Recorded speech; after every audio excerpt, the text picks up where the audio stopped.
Greetings and good vibes, everybody. Uh, Welcome back to the Leon Block, and happy 420 to all who celebrate it. But in the spirit of the day, and while we're on the topic, I wanted to talk about, of course, being that I'm a black man, um, wanted to talk about stigmas, stereotypes, the things that a person like me may face, the things that I've been through and have dealt with when it comes to weed.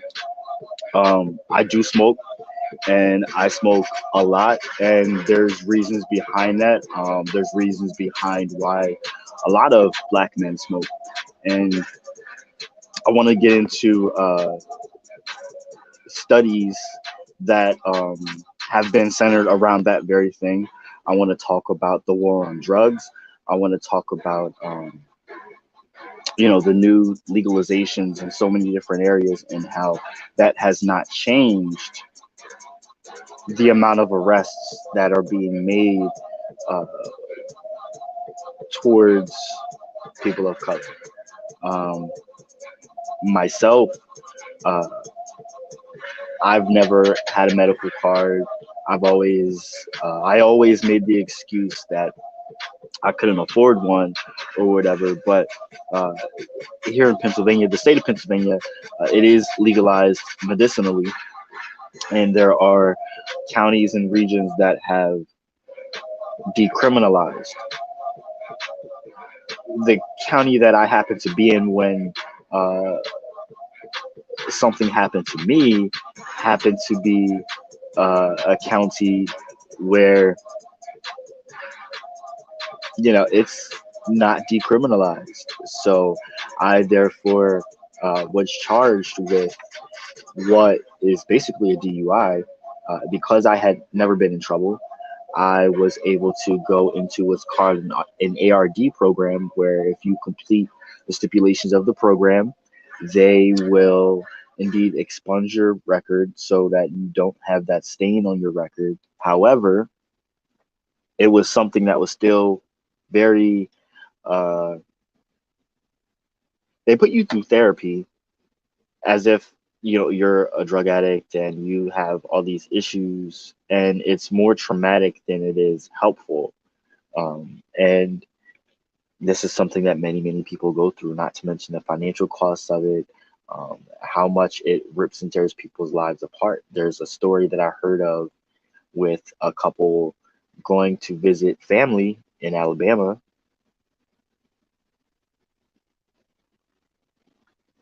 They were coming from Arizona.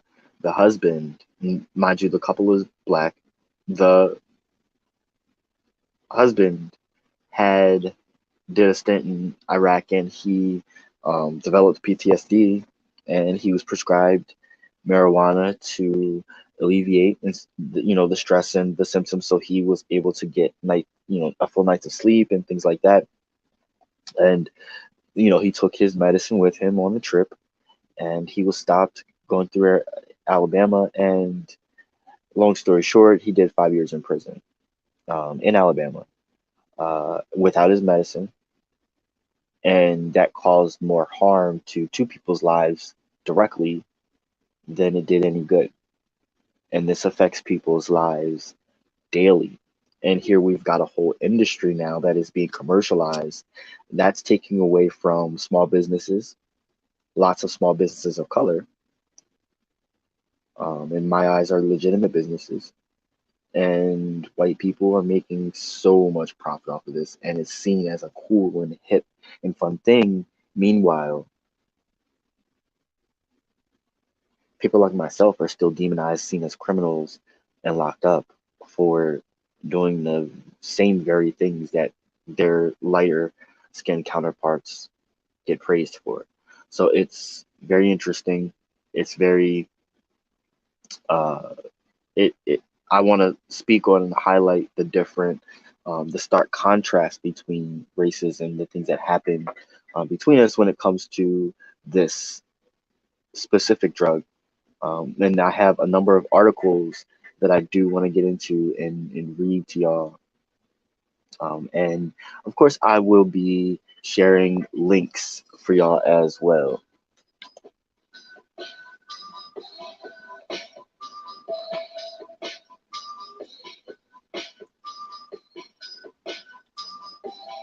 A 2021 analysis of marijuana related arrests in 2020 in New York City's 5 boroughs reported that people of color comprised 94% of the arrests.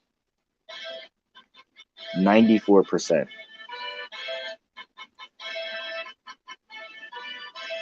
A 2020 analysis by the American Civil Liberties Union, the ACLU, concluded Black people are 3.64 times more likely than white people to be arrested for marijuana possession, notwithstanding comparable usage rates. In every single rate, Black people were more likely to be arrested for marijuana possession. And in some states, Black people were up to 6, 8, or almost 10 times more likely to be arrested. In 31 states, racial disparities were actually larger in 2018 than they were in 2010.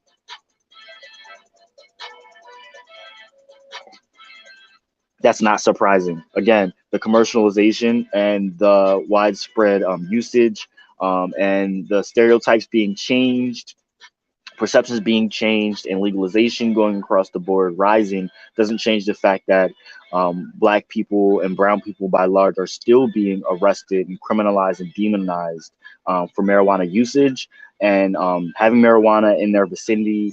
Uh, you know, still to this very day, by more accounts, far more than it has been 10 years ago even, and the statistics are proving this. Again, that was a 2020 analysis by the ACLU, and that is posted in the comments. So the war on marijuana, we were going to talk about the war on drugs, because we can go back that far, but we can actually go back to like what's the 1920s with the way that Mexicans were demonized originally, and then by extension blacks. That we would rape white women and turn them into demons of the night and villains and this, that, and the third. Uh, but you criminalize a black or brown person, it's easy to throw them in jail and easy to make them a slave to the system. The war on marijuana is a failure. This is an article from the ACLU, by the way. You can find this on aclu.org. I'm posting the link in the comments now for you to check out. But over policing between 2001 and 2010, there were over 8 million pot arrests in the US.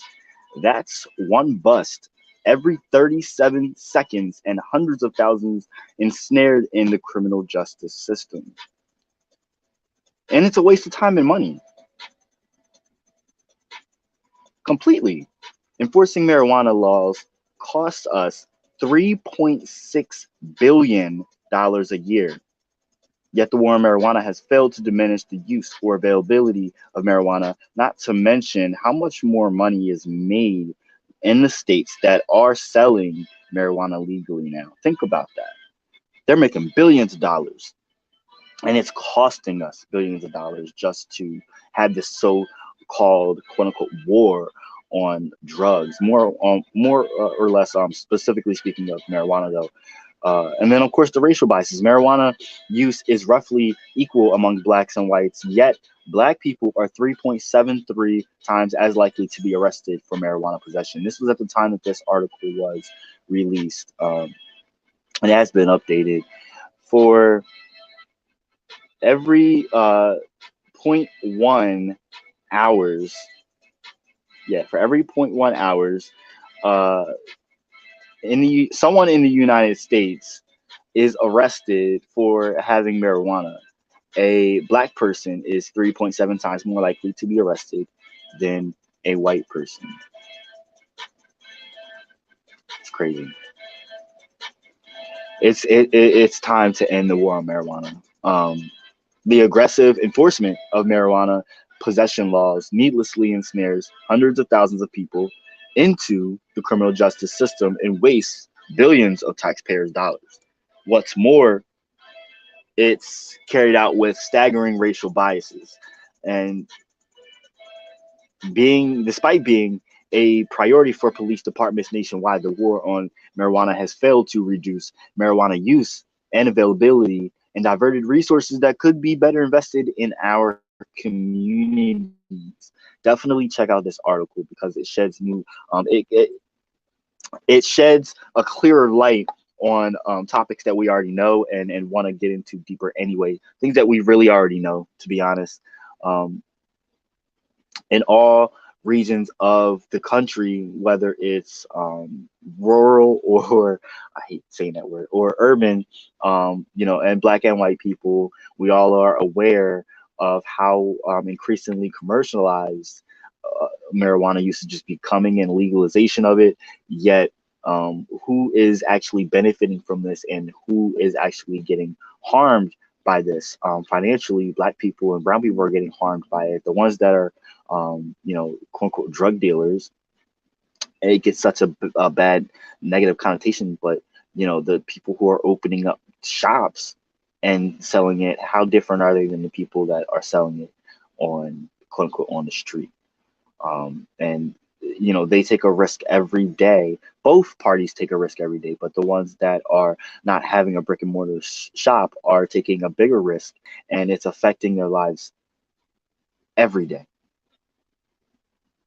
The war on marijuana has been no different than any other war, and not only have states blown billions that could been otherwise invested, but the personal cost to those arrested is often significant and can linger for years. Remember that story that I told you about with the couple from Arizona?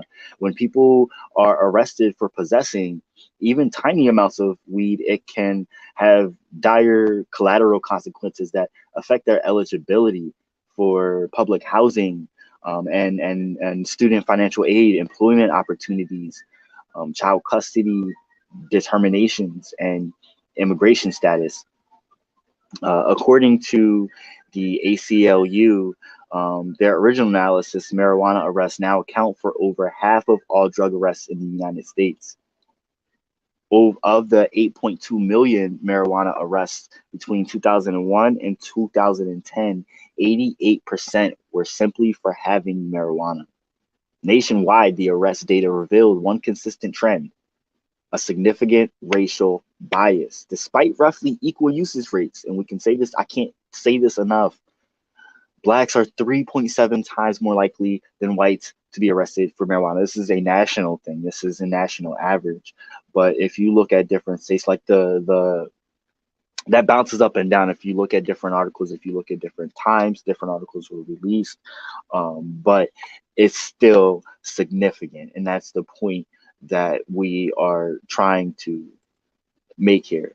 Now, I wanted to talk a little bit about, like I said, being a black man and using marijuana and having PTSD and dealing with anxiety and depression.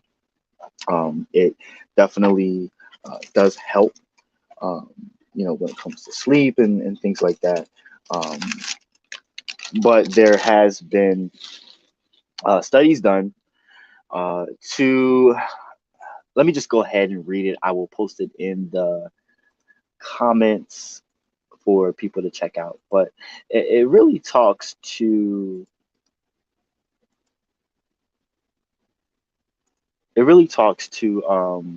why so many black men smoke weed and uh, the ins and outs of it. Okay, so here we go. Black men use marijuana as an externalizing coping mechanism to handle the chronic stress of discrimination. The aim of the study was to examine the relationship between everyday and major discrimination and marijuana use as among a national sample of black men. Using the National Survey of American Life, logistic regression analyses was used to determine the association between recent marijuana use and everyday discrimination, major discrimination, and a fully adjusted model that included everyday and major discrimination among adult Black men. Additionally, a multi-nominal logistic regression was used to examine the association between the frequency of marijuana usage and everyday discrimination and major discrimination among men who used marijuana in the past year. Everyday discrimination was not associated with marijuana use. In the fully adjusted model, men who experienced major discrimination had a higher odds of marijuana use than those who did not control for everyday discrimination and covariates of interest. So among recent marijuana users, men who used almost every day had a decreased risk for major discrimination compared with men who use less than once a month. So the findings suggest that recent marijuana use among Black men is associated with experiences of major discrimination. Interestingly, men who used almost every day had a decreased risk for major discrimination. So, in other words, marijuana may be used as a coping mechanism for many Black men to deal with discrimination altogether. And so this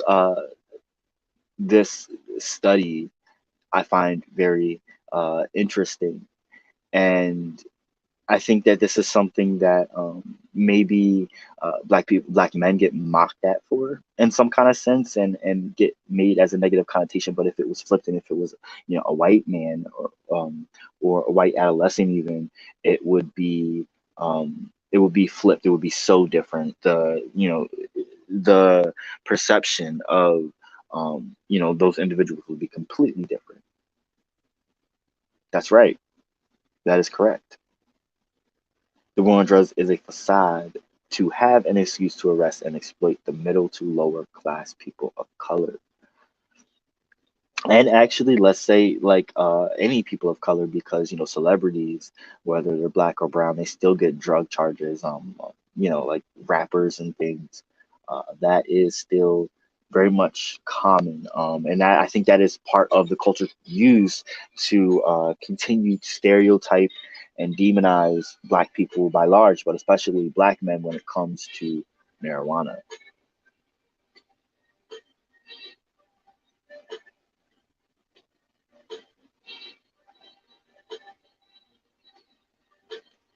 And I did post that link in the comments for y'all to check out. Here's another link I'm going to share with y'all so y'all can check this out as well. But this one, and some of these may be similar. You might hear some of the same things, but good because it'll drill some stuff into your head. But as the conversation around the country centers on policing, criminal and racial justice, and social equity, the topic of the war on drugs must play a central part.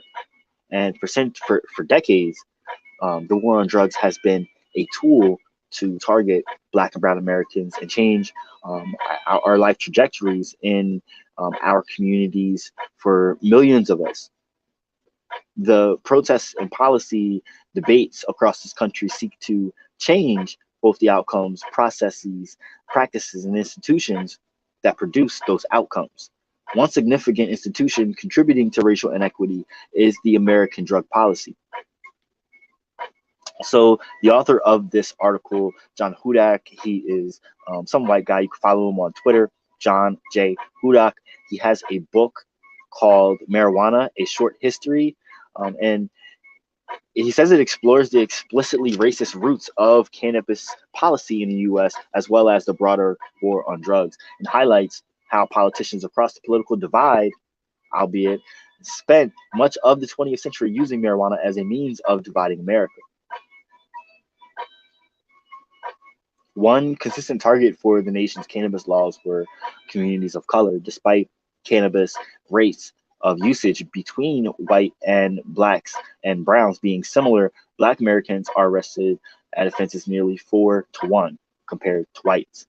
In a nation with nearly 700,000 cannabis-related arrests a year, a number that was just over 800,000 a few years ago, these policies affect an enormous number of Americans, myself included. Over the past several years, states and localities have passed legalization and decriminalization reforms in an effort to rein in such arrest numbers. In states that have legalized, arrests have fallen dramatically, although in such places, racial disparities in arrests have changed little.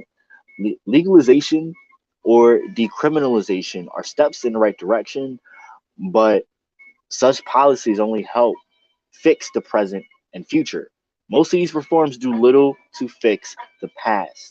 And that is something that I think is very important to note, is that lives have been affected and nothing's being done to help the lives that have been affected. They're just this is just helping to enrich the lives that just want something fun to add to the repertoire in an effort to fix the harms of the drug war. Some states, via their legalization laws, and others through subsequent legislative changes, have used record expungement for low-level cannabis offenses in an effort to right those wrongs. However, the impact of the broader war on drugs is more lasting and institutionalized than record expungement can overcome. As states legalize cannabis or seek to adjust their existing cannabis legalization policies, there are few areas in which policy can help those most profoundly impacted by the war on drugs. First, there must be an effort to retrain police post legalization in ways that help address existing and ongoing racial disparities.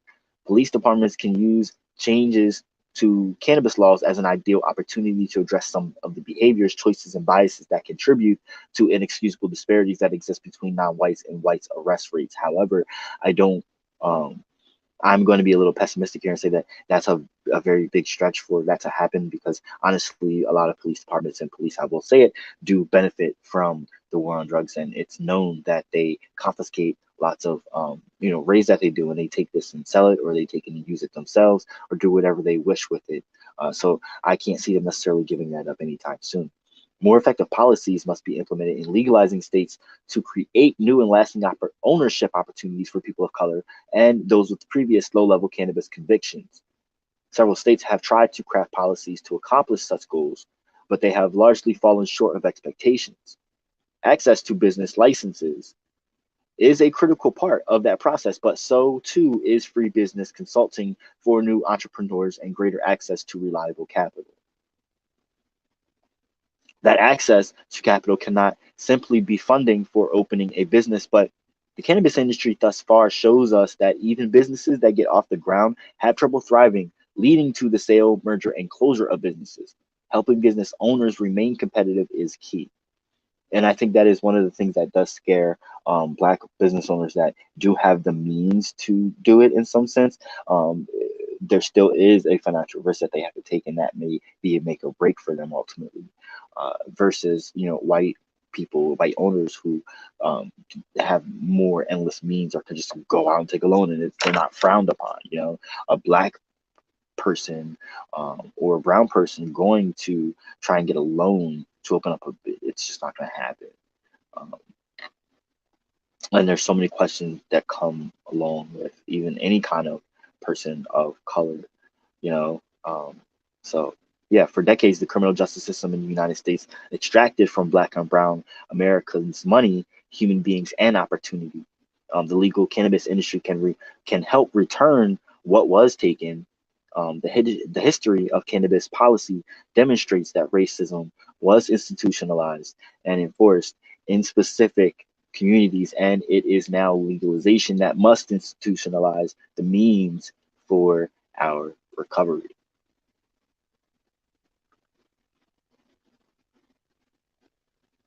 So as you can see on this slide, Blacks and whites use pot about the same rate, but these rates aren't actually being treated the same way.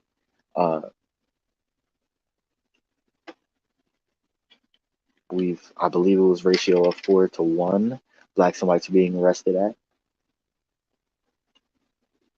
when it comes to pot.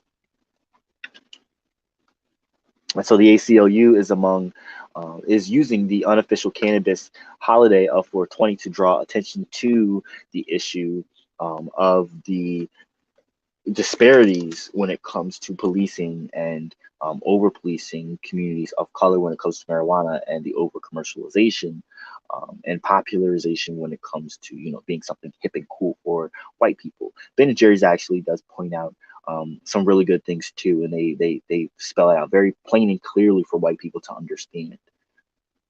Despite the growing number of states that are enacting legalization laws, people of color are still much more likely to be arrested for marijuana than white people are, even though consumption rates are virtually identical across races.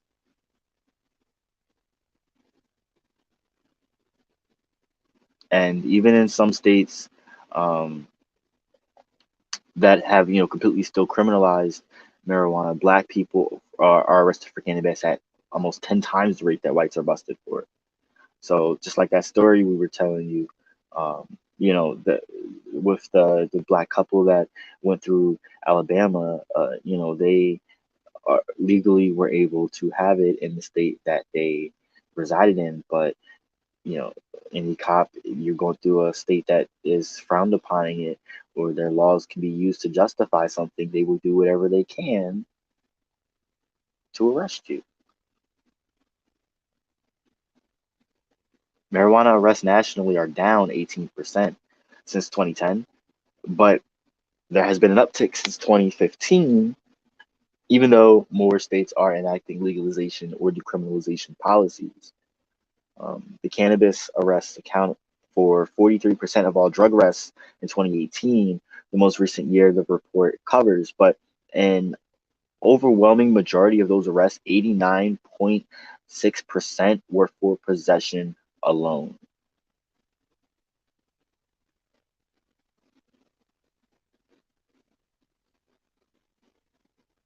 African Americans or blacks are more likely to be arrested for marijuana possession in every single state in the country. Racial disparities in marijuana possession arrests, it doesn't seem like they're stopping anytime soon. There needs to be more to be done to even out the playing field here when it comes to owning businesses and when it comes to expunging records, especially those strides need to be taken, especially.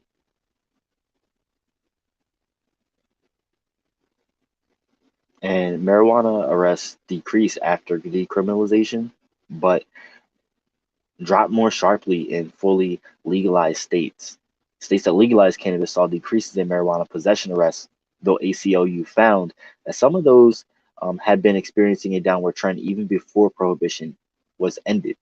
States with far less reaching policies that simply decriminalize possession also see reductions in arrests, but not as much as those in places where prohibition is ended altogether.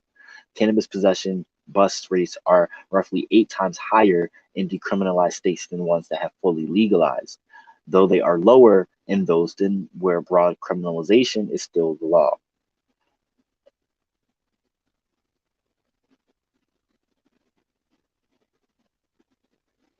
And again, racial disparities persist even legalized or decriminalized states.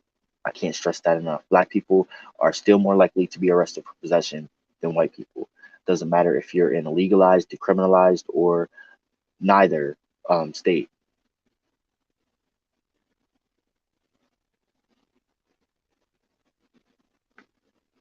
And this article is from Forbes. I did not post this article. Let me go ahead and drop this one in the comments for you all to check out.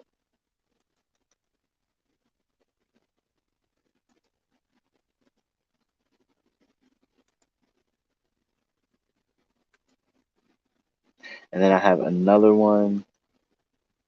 Told y'all I have lots of things, and this is just a little tidbit here. I will be back at some point to talk more, things about the war on drugs, some more stereotypes, and some more stories.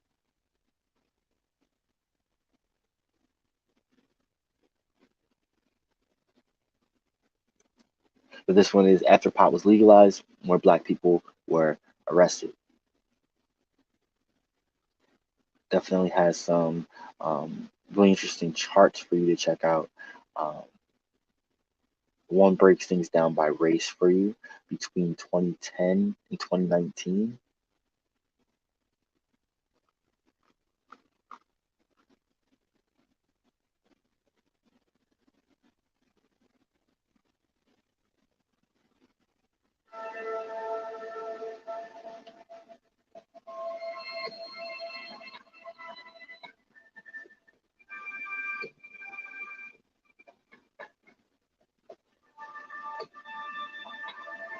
So yeah, for me, uh, it's still common practice to just be a little wary of every move when I'm smoking weed, probably more so than um, a Karen would. So that is something that we definitely need to do what we can to break through and change. And I think it's important for Black men to still do what they can to maneuver around that by being activists, proactivists, and continue to showcase themselves smoking, and continue to smoke and be open and proud about it, because there's nothing wrong with it.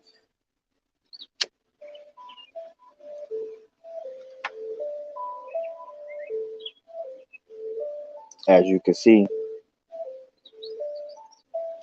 again, it's 420. Smoking is something that is not just therapeutic, but for many people of color, it's something that can be, as I showed you, a coping mechanism for the daily micro and macro and overall discrimination that we face on a daily basis.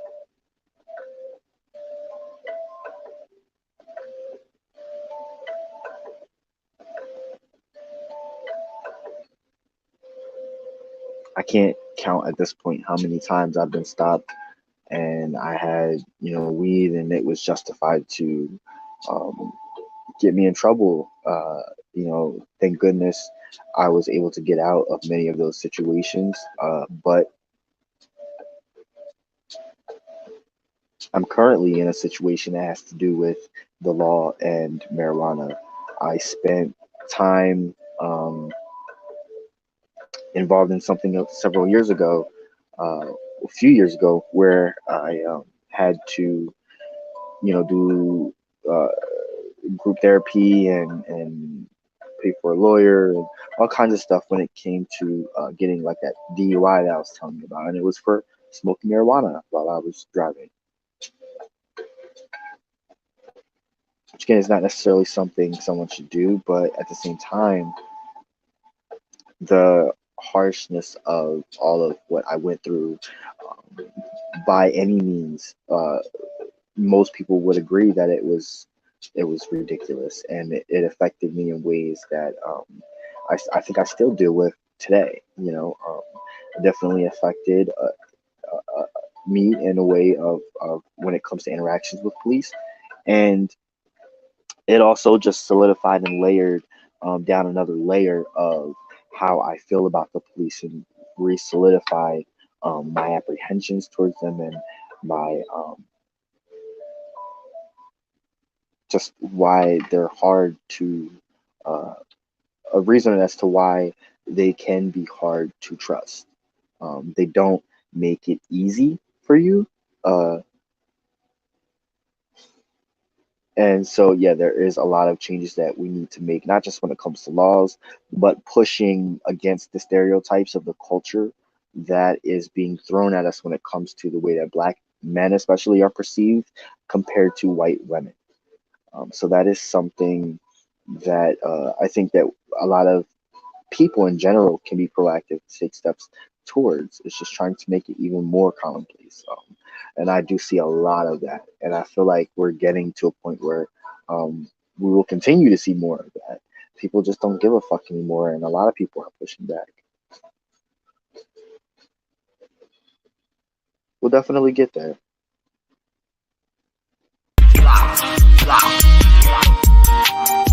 Don't talk to us about looting. Y'all are the looters. America has looted Black people. America looted the Native Americans when.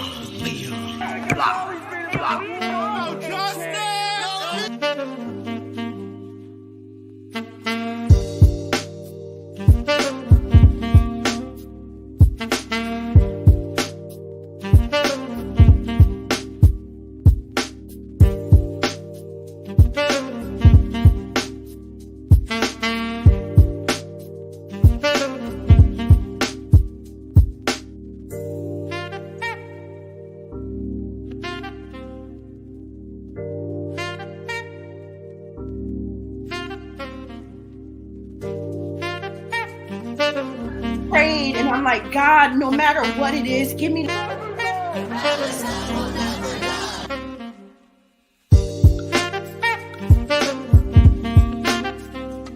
don't want us to succeed.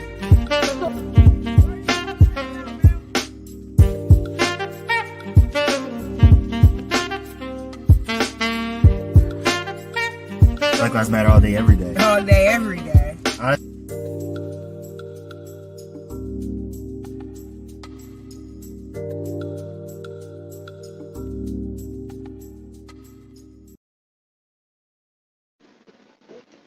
So, just the point of this episode is there's nothing wrong with Black people smoking. It's society's views on it. If you see a white person smoking, you see a Black person smoking, there's no difference. Just keep that in mind. But also keep in mind when you see that Black or brown person and that they're smoking, think about the fact that it's very likely that they have been criminalized for it at some point, whether it's just a microaggression or it's actual handcuffs on their wrist or in the form of some kind of charge or some kind of jail time that they've served. And it has affected us some kind of way, whether it's mentally, physically, emotionally, and that contributes to more of that usage. But then that again is not just a racial thing, it's in general. But the disparities are real and they're there. So this, just this 420, as I always do in the true fashion here, my personal self, John Tell, always having to drop some knowledge and some education on, a day. But in the meantime, I want you to enjoy yourselves, have some fun, take care of yourselves, drink a lot of water.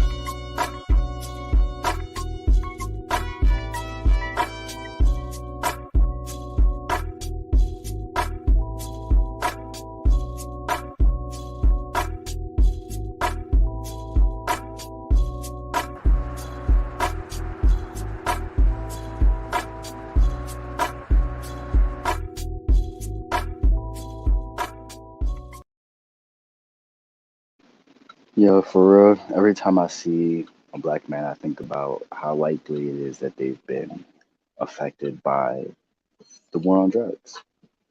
Because it's a real life thing. I myself have been affected by it, and I know whom countless other Black men that have.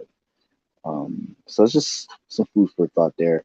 Also, I just want to leave you with the fact that we do have new Spotify episodes up, and some more will be up by the end of the night. So definitely go on Spotify, check us out. Just search the Leon Block. You can also email us at the leonblock@gmail.com. And don't forget the stream is also available on YouTube, Twitter, Spotify, and Facebook, or will be. And you can check out the rest of our material. Make sure you meditate on your path, celebrate your being, liberate your spirit, and educate yourself, y'all. I'm John Tell. Hope you have a great one. Happy 420.